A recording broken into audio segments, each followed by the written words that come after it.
Ona mathukuru magitanyagwo kuhingurwo kwambĩrĩria rũciũ, kũrĩ na arutwo amwe matarĩ na mwĩhoko wa kana nĩ makahingũra kuona aingĩ matirĩ na bithi na angĩ nginya indo cia mahũthĩro ma o mũthenya.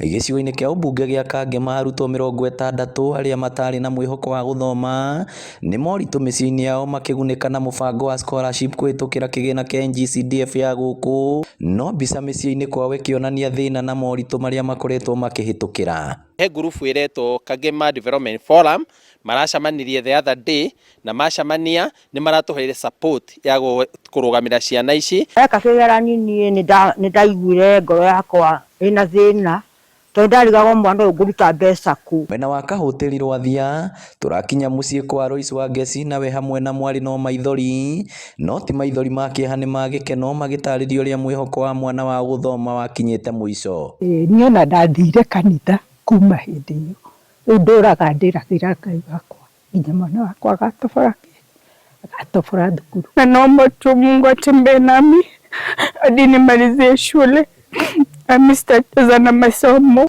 Rũgano no ta rũrũ mwena wa Nyakahũra Mũgũrũ na kũrĩ arutwo aya maugĩte mena wĩtĩkio nĩo makaruta mĩciĩ yao mathĩna-inĩ na mahote gũteithia andũ angĩ gũkinyanĩria iroto ciao.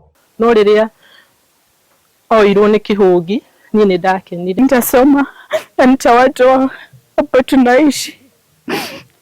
I will be the first one.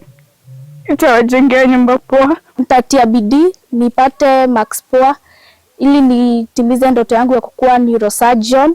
Na kuona arutwo aya nĩ mahetwo motaro na indo cia mahũthĩro nyitanĩri-inĩ na gĩkundi kĩa ahũri biacara kuma Kangema, rĩu andũ angĩ a wendi mwega makĩũrio kũnyitĩrĩra arutwo arĩa maragerera mathĩna, rĩtana rĩrĩa rĩikĩtio nĩ mũmbunge wa Kangema Peter Kĩhũngi. Hoye aikari a Kangema a wendi mwega tũthiĩ na mbere na kũnyitĩrĩra ona makĩnyitagĩrĩra aya tũnyitĩte tũngĩhota ona kũnyita aingĩ tũtigĩte. Koguo na no tũrie mũndũ wĩna kũu nja, mũndũ ũngĩenda bado gũ sponsor ciana ici ndahingĩrĩirio tondũ bado hena indo nyingĩ tũrabatara. Ngĩribotera Inooro TV kuma Kangema kaunti ya Murang'a, rĩtwa rĩakwa nĩ Victor Kĩnuthia.